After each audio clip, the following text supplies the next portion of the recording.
আসসালামু আলাইকুম সম্মানিত ভিউয়ার্স, কেমন আছেন? আশা করি ভালো আছেন। দীপ্তরেজা ইউটিউব চ্যানেলের নতুন আরেকটি এপিসোডে আপনাকে স্বাগতম। আজকের এই এপিসোডে আমি মূলত জাভা পাখির ব্রিডিং নিয়ে কথা বলবো। এখানে মূলত তিনটি আলাদা আলাদা বিষয় নিয়ে আলোচনা করা হবে। জাভা পাখিকে কখন ব্রিডিং করাতে হয়, মানে কোন মাসে এদের ব্রিডিং টাইম স্টার্ট হয়। দ্বিতীয়ত আলোচনা করব জাভা পাখির ব্রিড করতে এদের কিভাবে প্রস্তুত করতে হয়, আর সাথে ডিম বাচ্চা করার পূর্বে জাভা পাখিকে কীভাবে কৃমি কোর্স করাবেন। এছাড়াও জানাবো বছরে কয়বার ডিম দেয়, প্রতিবার কয়টি ডিম দেয় এবং ওরা কী পরিমাণে বাচ্চা উৎপাদন করতে পারে। এই তথ্যগুলো বোঝানোর চেষ্টা করব। তো আপনি যদি জাভা পাখি পালন করেন আর আপনি যদি জাভা পাখি থেকে বেশি বেশি ডিম বাচ্চা পেতে চান, তাহলে আজকের ভিডিওটি আপনার জন্য অনেক অনেক গুরুত্বপূর্ণ। তো আশা রাখি আপনি যদি প্রথম থেকে শেষ পর্যন্ত ভিডিওটি দেখেন তাহলে আপনি উপকৃত হবেন। তো চলুন কথা না বাড়িয়ে আমরা মূল আলোচনা শুরু করি। সম্মানিত ভিউয়ার্স, বর্তমান সময়ে সবচেয়ে বেশি ডিম বাচ্চা উৎপাদনে সক্ষম একটি পাখি হলো জাভা। এরা যতগুলো ডিম পারে এর মধ্যে প্রায় সবগুলো থেকেই বাচ্চা হয়, দুই একটা হঠাৎ মিট যায়। প্রতি বছর একজোড়া জাভা পাখি 4 বারের মতো ডিম বাচ্চা উৎপাদন করে থাকে। প্রতিবারে 4টি থেকে 8টি পর্যন্ত ডিম দেয় এবং 4টি থেকে 7টি পর্যন্ত বাচ্চা ফুটাতে দেখা যায়। বাচ্চাগুলোকে প্রথম 1.5 মাস মা ও বাবা পাখি উভয়ে মিলে মুখে তুলে খাইয়ে প্রতিপালন করে। এরপর 2 মাস হয়ে গেলে ওরা নিজেই খাবার শেখে এবং উঠতে শেখে। আর মোটামুটি 6 মাসের মতো বয়স হলে এরা নিজেরাই অ্যাডাল্ট হয় এবং নতুন পাখিগুলোর ডিম বাচ্চা উৎপাদনে সক্ষম হয়। সম্মানিত ভিউয়ার্স, এবার আসুন ওদের ব্রিডিং কোর্স সম্পর্কে বিস্তারিত জেনে নিই। প্রথমে আমরা জানবো জাভা পাখিকে ব্রিডিং কখন শুরু করতে হয়, এদের ব্রিডিং সিজনটা কখন। আসলে এই পাখিটা শুধুমাত্র অতিরিক্ত গরমের 4 মাস ব্যতীত সারা বছরই ভালোভাবে ব্রিড করতে পারে। আমি যদি সময় উল্লেখ করতে চাই তবে বর্ষার মাঝামাঝি থেকে মানে আগস্ট মাসের প্রথম থেকে শুরু করে পরবর্তী বছর এপ্রিল মাস পর্যন্ত এই 8 মাস এদের ব্রিডিং সিজন হয়ে থাকে। এই সময়ে পাখিগুলো ডিম বাচ্চা উৎপাদনের প্রবণতা বেশি থাকে এবং বাকি 4 মাস এদেরকে রেস্টে রাখাই ভালো হয়। এবার আসুন আমরা জেনে নিই জাভা পাখির ব্রিড করাতে বা এদের ডিম বাচ্চা উৎপাদন করাতে কি কি নিয়ম মেনে চলতে হবে। ভালোভাবে বাচ্চা উৎপাদন করতে চাইলে প্রথমে সঠিক খাবার দাবার নিশ্চিত করতে হবে। আপনারা হয়তো অনেকেই জানেন জাভা পাখি একটি ইন্দোনেশিয়া পাখি এবং ইন্দোনেশিয়াতে এদেরকে রাইস জাভা হিসাবে ডাকা হয়। এর কারণ হলো প্রাকৃতিকভাবেই এরা ধান খেতে খুব বেশি পছন্দ করে। আপনি যখন এই জাভা পাখির খাদ্য তৈরি করবেন বা এই পাখিটির জন্য সিড মিক্স তৈরি করবেন, সে সময় এদের খাদ্য তালিকায় অন্তত 60 থেকে 70% পরিমাণ ধান থাকতে হবে। আসুন আমরা এদের খাদ্য তালিকাটা বিস্তারিত দেখে নিই। সম্মানিত ভিউয়ার্স, আপনি যদি জাভা পাখির জন্য খাদ্য তৈরি করতে চান তবে আপনাকে মোটামুটি 6টি উপকরণ মিক্স করতে হবে। এর মধ্যে একটু কম বেশি হয়।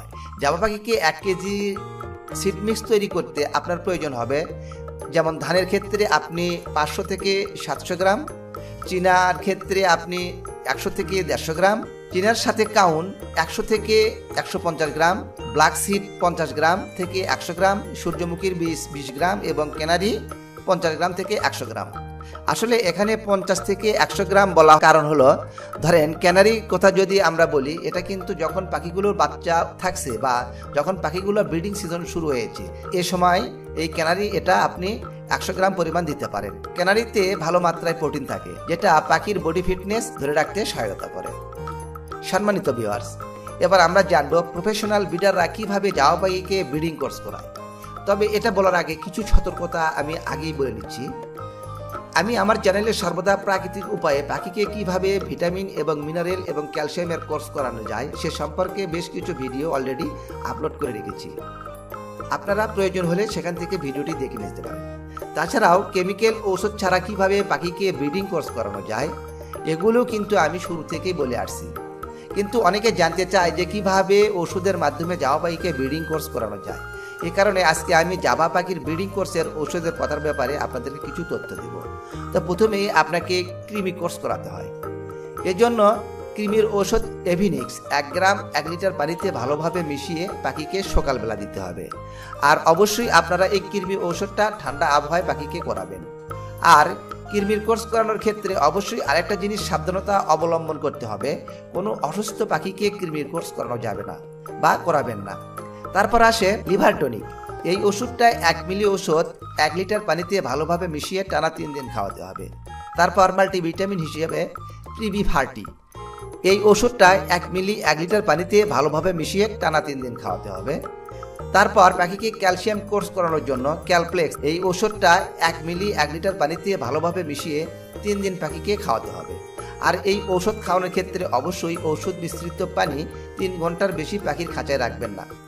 3 ঘন্টার পর পানিটাকে ফেলে দিয়ে সাদা পানি পাখিকে খেতে দেবেন। তবে আপনি যদি ভিটামিন কোর্স, ক্যালসিয়াম কোর্স এগুলো যদি আপনি সঠিক মাত্রায় সঠিক নিয়মে করাতে পারেন, তাহলে আপনার পাখি থেকে ভালো রকমের ব্রিডিং আপনি পাবেন।